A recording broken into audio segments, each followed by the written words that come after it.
I'm with LA Chargers linebacker Malik Jefferson. Thanks so much for joining me today. How you doing? I'm great. How about you? All right, hanging out with my dog. He's getting on my nerves. Oh God. Okay, stop. Oh man, that's great. His name's JJ, you said?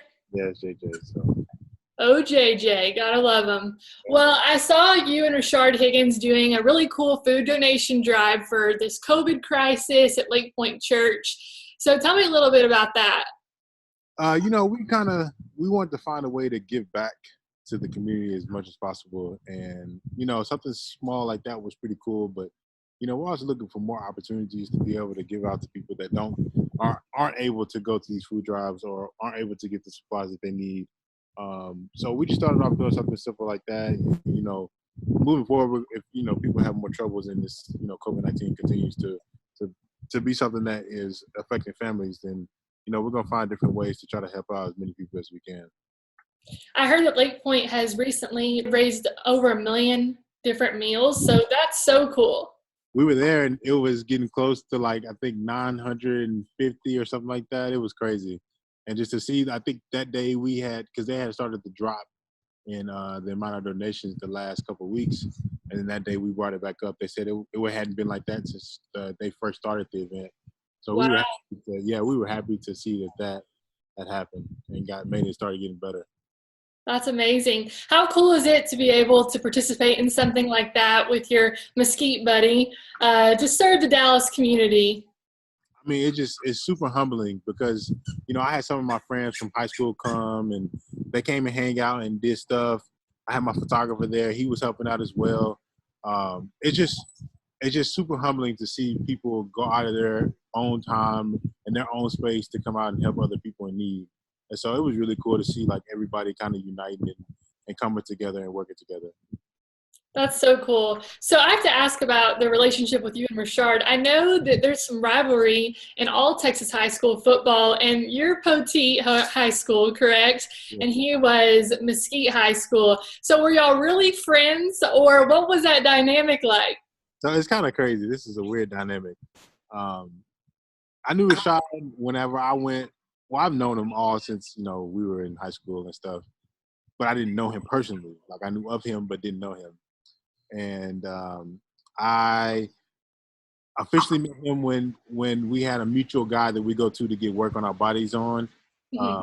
We had met each other, then hung out a little bit, and then comes to find out when I went to the Browns, we had talked a little bit, and we were like, man, we got some of the same people in our circle. We find out we were actually cousins. No way. Cousins by marriage, so That is so cool. yep. Crazy that you didn't even put that together while you were in Mesquite. It had to go all the way to the Cleveland Browns. I said the same thing, and it was crazy because we were at the fair in Texas and we found out about it. So it was really funny. His mom was laughing about it. We were all laughing about it because we were all the same family. We didn't even know it. That's hilarious. Yeah. Well, talk a little bit about just college and the NFL. You had a lot of success at UT, and then you declare early for the draft, and you're drafted in the third round. So what was your first 2 years in the NFL like? What was that experience like for you? Very tough. It's been a rocky hill, but I think I'm gonna find a sweet spot somewhere where a team really wants me to be a part of the organization. So the first year I was mostly a special teams player, which most guys are going to be. Wanted to see a little bit of defense, but didn't get the chance to as much as I wanted to. Then my coaches ended up getting fired to kind of have my job security kind of skewed a little bit, and Right. I didn't get the opportunity to really show the coaches what I could do, and they ended up cutting me. Then I went to the Browns my second year, most of the second year. Played 8 games there, and they ended up getting rid of me as well. And I finally landed at the Chargers, and I'm starting to learn how to, nobody really taught us how to do this system in the NFL, how it works when we come out of college. When you're not educated on where you need to be on how you need to handle your business, it can really take effect when you get to levels like this. But I've learned, and I'm doing a lot better. I'm excited about this upcoming season with the Chargers. Definitely. You have all the tools, right? I mean, you were drafted, picked up early by the Cincinnati Bengals, and Do you feel like this might be your sweet spot, like you said, at the Chargers? And they do say that third time's a charm. I mean, Yeah, I think it's the third time the Chargers thing. They really liked me. They took me on a pre-draft visit when I first was coming out of the NFL for declared. They wanted me to come in, and they brought me in, and I went to go visit. So I knew most of the staff already. So it was pretty cool just to go back and be like, oh, I know most of you guys already, just like see familiar faces and stuff. And they had a little information on me already, so it helps me out a lot. So whenever, I get my chance to go out there and play, these were people that were actually interested in me. have you come up with any new creative ways during this time to work out? Like, I've seen some pretty weird videos out there, well, cool videos. Have you found any new ways? Yeah, we did some couple of things. We were for the first couple of weeks when the quarantine was really going on. We did a garage. We were doing garage workouts. We were working out on the top of a garage. We were going uphill with my car, pushing it uphill. Super tough. Hey.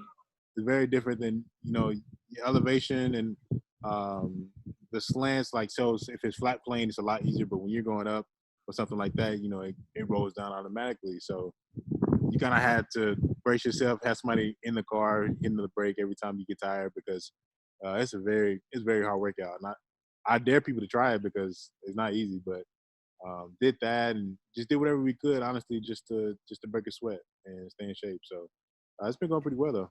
That's great. I've asked a couple of guys if they've been pushing their car up and down the block, and you're the first person to actually say that you have. So I'm impressed. Yeah. That's awesome. Looking to the 2020 season, hey JJ, what's up? But looking to the 2020 season, what are you most excited for? Just another opportunity to be able to go out there and prove myself and be a part of a team that wants to win. That's what I'm most excited about for sure, because a lot of the guys on the team have winning mindsets. Coaching staff has winning mindsets.